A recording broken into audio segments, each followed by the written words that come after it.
आपण पाहत आहात BCCN न्यूज। रस्त्याच्या मागणीसाठी उबाठाच्या पदाधिकाऱ्यांनी उचलले टोकाचे पाऊल। प्रजासत्ताक दिनी उपजिल्हा प्रमुख सुनील घाटे व गणेश घाटे यांनी केला आत्मदहनाचा प्रयत्न।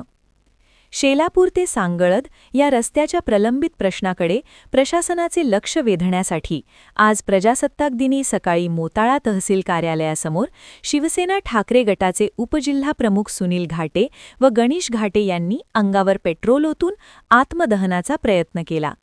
या घटनेमुळे मोताळा तहसील कार्यालयात एकच खळबळ उडाली। दरम्यान उपस्थित कर्मचारी व पोलिसांनी वेळीच हस्तक्षेप केल्याने मोठी दुर्घटना टळली। या घटनेनंतर परिसरात तणावाचे वातावरण निर्माण झाले असून प्रशासनाकडून परिस्थिती नियंत्रणात ठेवण्याचे प्रयत्न सुरू आहेत।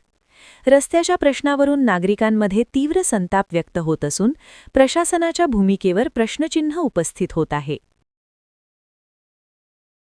शेलापूर सांगळद रस्त्याचे मी वेळोवेळी निवेदन तहसीलदार साहेब यांना दिले व त्यांनी हलगर्जीपणा कामात दाखवला व त्यांच्या तहसीलचा 15वाडा जो असते किंवा जे अतिक्रम रस्ते असतात त्याच्यावर अतिक्रम जे करेल असते रस्त्यावरती ते काढण्याचा त्याचा 15वाडा असते, त्यामध्ये आम्ही निवेदन दिले होते, पण तरी त्यांनी कोणतीच कारवाई केली नाही।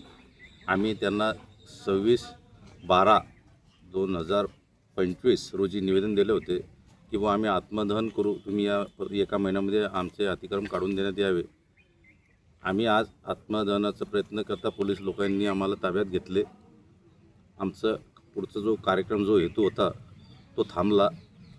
याच्यानंतरचे आमचे जे आंदोलन याच्यापेक्षा खूप जोराने महसूल मंत्री चंद्रकांत बावनकुळे साहेब यांच्या बंगल्यासमोर मी आत्मदहन करेल म्हणजे करेल आणि हा रस्ता खुला केल्याशिवाय मी गूप बसणार नाही।